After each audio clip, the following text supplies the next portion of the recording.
कभी सोचा है कि वो कौन सी ताकत है जो हमें हमारी कुर्सियों पर, हमारे घरों में और इस धरती पर टिकाए हुए है? सोचिए, अगर वो ताकत अचानक आधी रह जाए तो क्या होगा? आज हम इसी हैरान कर देने वाले सवाल की तह तक जाएंगे। चलिए देखते हैं कि अगर गुरुत्वाकर्षण कमजोर हो गया तो हमारी दुनिया का क्या हश्र होगा। तो बस एक पल के लिए ये सोचिए, सब कुछ नॉर्मल चल रहा है और अगले ही पल वो अदृश्य शक्ति जो हर चीज को अपनी जगह पर रखती है अचानक कमजोर पड़ जाती है। नहीं, ये किसी साइंस फिक्शन फिल्म का सीन नहीं है। हम फिजिक्स के नियमों के आधार पर जानेंगे कि असल में होगा क्या। अच्छा, इस पूरी सोच को समझने के लिए एक नियम बना लेते हैं।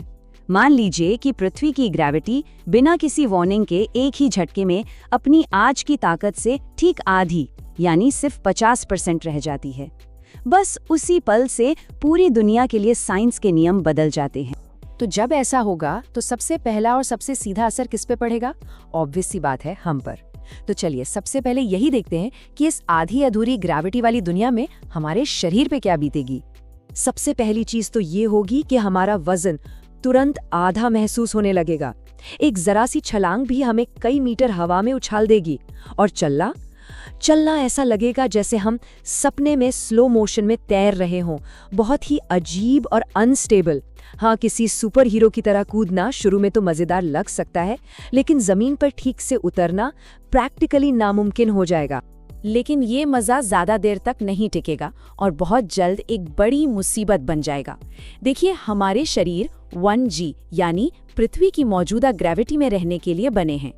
कम ग्रेविटी में हमारी हड्डियां धीरे धीरे कमजोर होने लगेंगी, हमारी मांसपेशियां भी सिकुड़ जाएंगी क्योंकि अब उन्हें उतनी मेहनत करनी ही नहीं पड़ रही है। ये बिल्कुल वैसा ही है जैसा स्पेस में एस्ट्रोनॉट्स के साथ होता है, जिन्हें वापस पृथ्वी पर आने के बाद ठीक होने में काफी वक्त लगता है। हमारे शरीर तो बस एक शुरुआत है। अब जरा अपने आसपास की दुनिया के बारे में सोचिए। हमारे शहर, हमारी इमारतें, उन पर क्या असर होगा? और यहीं से मामला सच में सीरियस होना शुरू हो जाता है। हमारी पूरी की पूरी इंजीनियरिंग इस एक भरोसे पर टिकी है कि ग्रेविटी एक कांस्टेंट है, वो नहीं बदलेगी। लेकिन अगर वो आधी हो गई तो ऊंची ऊंची इमारतें खतरनाक तरीके से झूलने लगेंगी। पुलों पर ऐसा स्ट्रेस पड़ेगा जिसके लिए वो कभी बने ही नहीं थे और वो टूट सकते हैं। और सोचिए, एक तेज हवा का झोंका भी कारों और मलबे को खिलौनों की तरह हवा में उड़ा सकता है, जो किसी जानलेवा हथियार से कम नहीं होगा। ये लाइन इस सिचुएशन की पूरी गंभीरता को बताती है, क्योंकि अभी तक तो हम सिर्फ इमारतों और इंसानों पर असर की बात कर रहे थे, लेकिन अब जो होगा वो पूरे प्लैनेट के वजूद को ही खतरे में डाल देगा। तो चलिए अब जरा बिग पिक्चर देखते हैं कि कैसे कमजोर ग्रेविटी हमारी ग्रह के उन वाइटल सिस्टम्स को तबाह कर देगी जिनके बिना लाइफ मुमकिन ही नहीं है। ये सिर्फ इमारतों की गिरने से कहीं ज्यादा बड़ी बात है। तो सबसे विनाशकारी असर किस पर पड़ेगा? हमारे एटमॉस्फेयर पर। हवा की वो पतली सी चादर जो हमें जिंदा रखती है, वो सिर्फ और सिर्फ ग्रेविटी की वजह से ही पृथ्वी से बंधी हुई है। अगर ये पकड़ ढीली पड़ गई तो हमारे ग्रह का अंत निश्चित है। और ये सब धीरे धीरे लेकिन बिना रुके होगा। जैसे ही ग्रेविटी कमजोर होगी, सबसे हल्की गैसें जैसे हाइड्रोजन और हीलियम वो तो लगभग तुरंत ही स्पेस में उड़ जाएंगी और फिर धीरे धीरे हमारी जिंदगी के लिए जरूरी ऑक्सीजन और नाइट्रोजन भी लीक होने लगेंगी।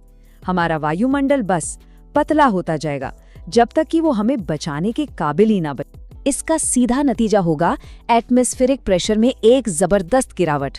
अगर कोई जीता जागता उदाहरण देखना है तो बस मार्स को देख लीजिए। वहां ग्रेविटी कमजोर है और एटमॉस्फेयर का प्रेशर पृथ्वी के 1% से भी कम है। हमारी पृथ्वी भी धीरे धीरे एक बंजर ग्रह बनने के रास्ते पर चल पड़ेगी, बिल्कुल मंगल की तरह। बिना एटमॉस्फेयर की जिंदगी कैसी होगी, सोचकर ही डर लगता है। सांस लेना मुश्किल हो जाएगा। सूरज और अंतरिक्ष से आने वाला खतरनाक रेडिएशन सीधे हम तक पहुंचेगा। दिन में झुलसा देने वाली गर्मी होगी और रातें बर्फीली ठंड। मौसम का तो कोई अंदाजा ही नहीं लगाया जा सकेगा। पृथ्वी रहने लायक जगह ही नहीं बचेगी। और ये तबाही सिर्फ हवा में नहीं होगी, बल्कि हमारे महासागरों में भी भयानक उथल पुथल मच जाएगी। अब चांद का खिंचाव पृथ्वी की कमजोर ग्रेविटी पर हावी हो जाएगा। इससे इतनी विशाल और विनाशकारी लहरें उठेंगी जिनकी हम कल्पना भी नहीं कर सकते। ज्वार भाटे का पूरा सिस्टम तबाह हो जाएगा और दुनिया भर के तटीय शहर पानी में समा जाएंगे। तो अब आते हैं सबसे आखिर में सबसे बड़े सवाल पर। इस सबका इंसानियत के भविष्य के लिए और इस सोलर सिस्टम में हमारी जगह के लिए क्या मतलब होगा? ये एक डोमिनो इफेक्ट की तरह होगा, जहां एक के बाद एक सब कुछ तबाह होता जाएगा। हमारे जीपीएस और कम्युनिकेशन सैटेलाइट्स या तो अपनी कक्षा से निकलकर स्पेस में खो जाएंगे या फिर आग के गोलों की तरह धरती पर आ गिरेंगे। यहाँ तक कि चांद का ऑर्बिट भी धीरे धीरे बदलने लगेगा, जिसके नतीजे अनप्रिडिक्टेबल होंगे। और तो और पृथ्वी की टेक्टोनिक प्लेट्स पर दबाव कम होने से भूकंप और ज्वालामुखी भी बढ़ सकते हैं। इन सब विनाशकारी बदलावों के बाद एक आखिरी सवाल बचता है, क्या हम इंसानों के बचने का कोई रास्ता है? क्या हम एडैप्ट कर सकते हैं? इसका जवाब थोड़ा कॉम्प्लिकेटेड है। बायोलॉजिकली शायद हजारों सालों में इंसानी शरीर लंबे और कमजोर होकर इस नए माहौल में ढल जाएं, लेकिन एनवायरनमेंट के लिहाज से बिना एटमॉस्फेयर और स्टेबल क्लाइमेट के एडवांस टेक्नोलॉजी के बिना जिंदा रहना लगभग नामुमकिन होगा। आखिर में ये ग्रह धीरे धीरे रहने लायक नहीं बचेगा। और अंत में यही सबसे जरूरी बात है, ग्रेविटी सिर्फ वो फोर्स नहीं है जो हमें जमीन पर रखती है, ये वो खामोश आर्किटेक्ट है जो हमारी जिंदगी, हमारे मौसम और हमारे प्लैनेट को संभाले हुए है। ये वो गोंद है जो हमारी पूरी दुनिया को एक साथ जोड़कर रखती है। इसे कभी भी हल्के में नहीं लेना चाहिए।